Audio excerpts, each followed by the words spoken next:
Hi friends, don't forget to subscribe to my channel and like your video. Thank you all.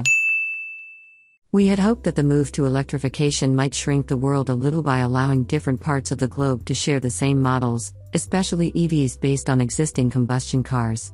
Yet, although BMW is going to be selling gasoline-powered versions of the new X1 in the United States, there are no plans to bring the fully electric iX1 across the Atlantic. It wasn't long ago that BMW seemed to be at the forefront of the electric revolution. The adorably gawky carbon-bodied i3 hatchback and the 3-cylinder PHEV i8 sports car were both pioneers. But in recent years the company has switched to a more timid approach, one where, outside of the solely electric iX, BMW has introduced a new range of i-branded cars that are EV versions of existing models. Like the iX3, i4, and i7, the new iX1 is one of these, fitting a fully electric powertrain to the third-gen X1, which is just going on sale in Europe. The iX1 is being introduced in dual-motor all-wheel drive form, carrying xDrive 30 branding. BMW hints it will launch a less powerful two-wheel drive version later. The motors turning each axle are identical but for a slightly lower gear ratio for the single-speed reduction at the back. Combined peak output is 308 horsepower and 364 pound-feet of torque. Power comes from a 64.7 kilowatt-hour battery pack under the floor that gives a range of 266 miles under Europe's flattering WLTP testing protocol, likely below 240 miles under the EPA's more rigorous procedure. The battery supports DC fast charging at up to 130 kilowatts, which can take it from 10% to 80% in a claimed 29 minutes. The water-cooled pack will also adjust its temperature to an optimal 77 degrees Fahrenheit when nearing a fast charger programmed into the nav system. The iX1's interior feels well-finished and impressively spacious for a car that is just over 177 inches long. Full-size adults will be able to sit front and rear without complaint, and there is a roomy 24 cubic feet of cargo space, virtues that will remain for the US-bound, gasoline-powered X1 xDrive 28i, which actually gets a little more cargo room at 25.7 cubic feet. The iX1 gets a 10.3-inch digital instrument display as standard, plus a 10.7-inch curved touchscreen, both running the new BMW iX operating system. This looks nice and operates snappily, but it does mean the demise of both physical heating controls and the useful row of customizable function keys BMW previously offered. Swiping down on the top of the screen brings up a rendered version of the function keys but requires eyes to be taken off the road.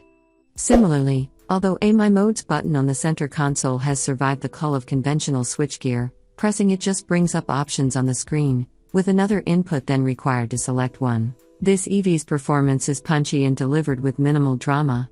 The iX1's accelerator pedal is a little top-loaded in its responses, especially in sport mode, where the aggressive mapping makes it hard to achieve a smooth takeoff. BMW claims a 5.7-second 0 to 62 mph time.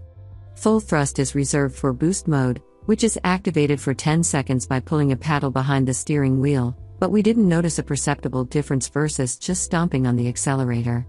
There is also a one-pedal mode, accessed by pulling the stubby gear selector to B. The iX1 also comes with a switchable soundtrack, with the so-called iconic Sounds Electric option creating a futuristic and vaguely engine-like hum in the cabin that varies according to accelerator position. This felt less contrived than some rival offerings, but we still preferred the silence with it turned off. That's because refinement is impressive. The cabin is well insulated at both urban and highway speeds, and despite a chunky 4,600-pound weight, more than 800 pounds heavier than the X1 xDrive 28i, ride quality remained good even over the bump-strewn British byways where we drove the car. The iX1 rides on passive dampers, but, like those in the G20 Generation 3 series, they can hydraulically vary effort under large suspension travel. What's lacking, sadly, as in several other recent BMWs, is the sense of dynamic connection that formerly came as standard with any of the company's products. The iX1 steering is completely devoid of low-speed feedback, and its front-biased handling balance is easily powered into understeer. The retired i3 was smaller and slower but was also sharper and better to drive.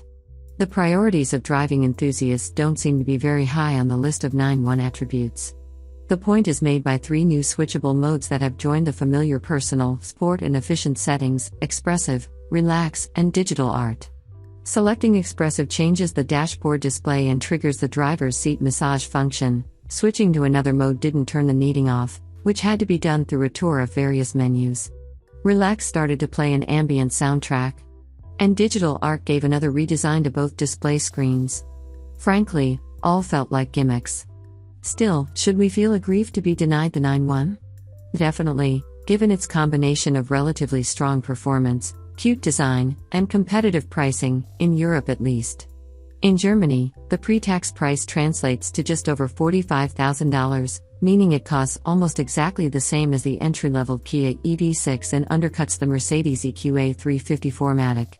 Better news for us is that the rest of this X1 is significantly upgraded over the outgoing model, which bodes well for the gasoline version that will come here.